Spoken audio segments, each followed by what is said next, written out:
In this video, I'm going to show you how to convert BTC to USD on BloFin.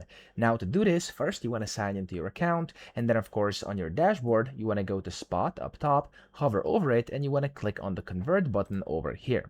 Now when you click on the Convert button, you're going to be taken to the Convert page, which looks like this.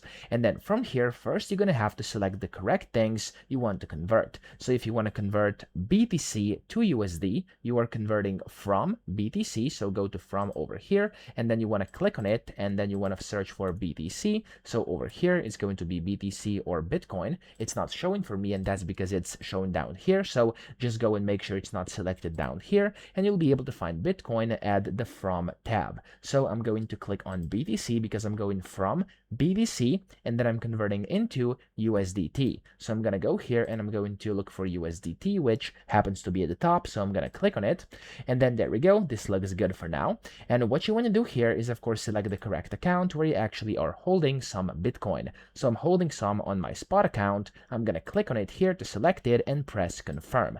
Then from here, you can see, of course, I can go and select how much I want to. I could do a specific number or just click on max over here. It's going to show me how much USDT I will get for that. And I can now just click on the preview button. And then when you're ready, click on the convert or confirm button here. And there we go. It's going to convert BTC to USD directly on BloFin. So that's how to do this. I hope this video helped you out. If it did, please subscribe to the channel and help me out as well.